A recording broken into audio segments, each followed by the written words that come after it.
Kalau kita lihat di peta, kelihatannya sih cuma perjalanan biasa, tinggal menyusuri garis pantai sebuah benua raksasa. Tapi coba tanya para pelaut, rute di ujung Afrika ini bukan sekedar perjalanan, ini adalah salah satu perairan paling berbahaya di dunia. Sebuah legenda yang penuh dengan cerita kapal karam dan badai yang, benar-benar mematikan. Kelihatannya sederhana banget kan? Kenapa nggak lewat situ aja? Tapi, di balik pertanyaan simpel itu, tersembunyi alasan kenapa rute ini jadi mimpi buruk para pelaut selama berabad-abad. Dari zaman kapal layar kayu sampai kapal kargo baja modern, banyak banget yang milih buat menghindar. Nah, sekarang ayo kita bongkar alasannya.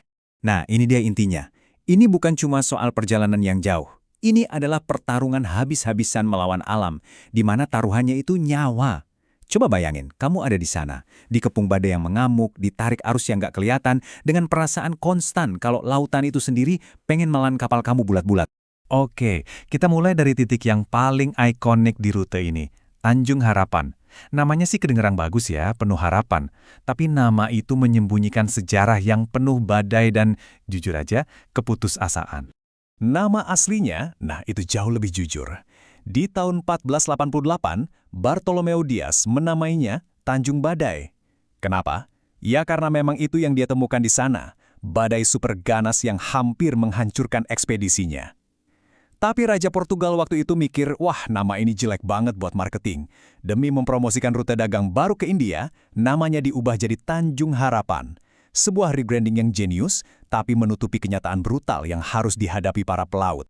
Jadi, apa sih yang sebenarnya bikin perairan ini mematikan banget? Jawabannya bukan cuma cuaca buruk loh. Tempat ini adalah arena di mana dua raksasa samudra saling adu jotos. Disinilah resep sempurna untuk bencana tercipta. Dari satu sisi, datang arus Benguela yang dingin dan berat dari Atlantik.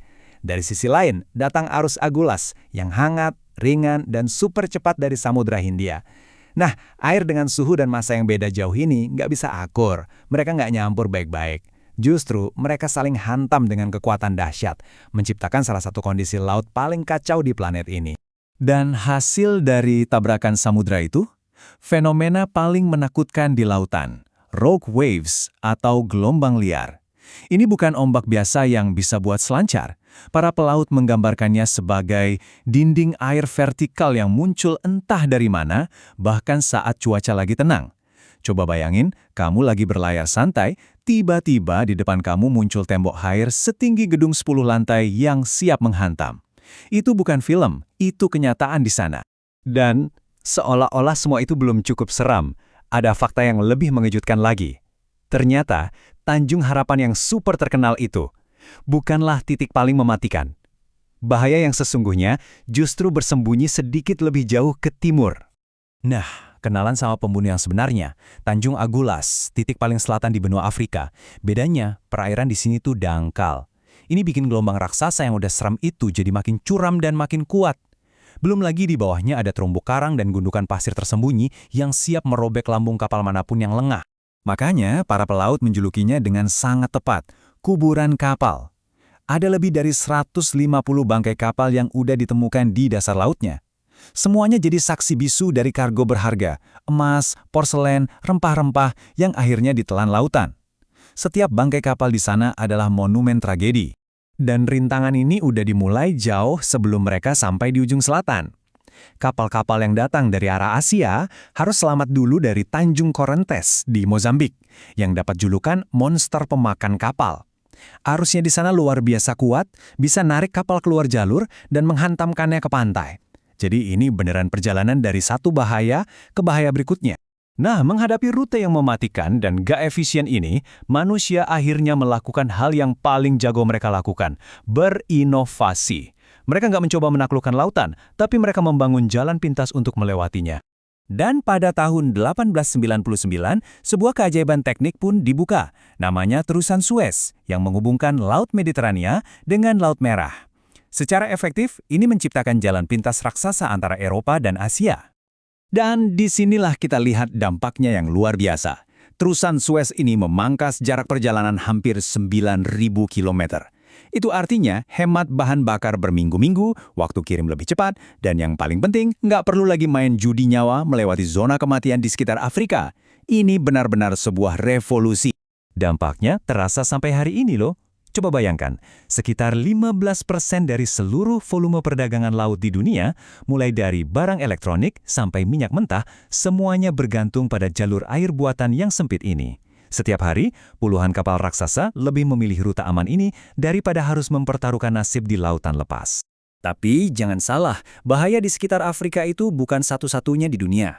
Ada tempat-tempat lain yang bahkan oleh kapten paling modern sekalipun bakal dihindari kalau memang ada pilihan lain. Selamat datang di The Roaring Forties.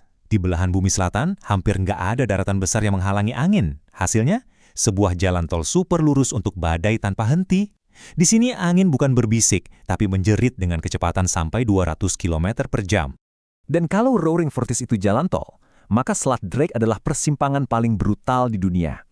Di celah sempit antara Amerika Selatan dan Antartika ini, arus samudera raksasa bisa mengelilingi seluruh planet tanpa hambatan daratan, menciptakan pertemuan antara Pasifik dan Atlantik dengan kekuatan yang para pelaut menjulukinya arena gladiator di lautan. Di sini, kapal-kapal itu bukan lagi berlayar, tapi mereka berjuang untuk bertahan hidup. Mereka dilempar ke sana kemari kayak mainan di dalam mesin cuci raksasa. Ini adalah salah satu perairan paling berbahaya di planet kita. Nah, ini semua membawa kita kembali ke masa kini. Dengan semua teknologi canggih yang kita punya, apakah lautan-lautan ini masih jadi ancaman yang sama? Di satu sisi, kita punya persenjataan modern. Ada navigasi satelit, perakiraan cuaca canggih, radar, dan kapal-kapal baja raksasa. Tapi, teknologi itu cuma bisa memprediksi, bukan mengendalikan. Di sisi lain, lautannya nggak berubah. Kekuatan purbanya, gelombang liar yang muncul tiba-tiba, badai yang tak terduga, selalu ada di sana. Nggak peduli secanggih apapun kapal kita. Ini akhirnya membawa kita ke sebuah pertanyaan mendasar.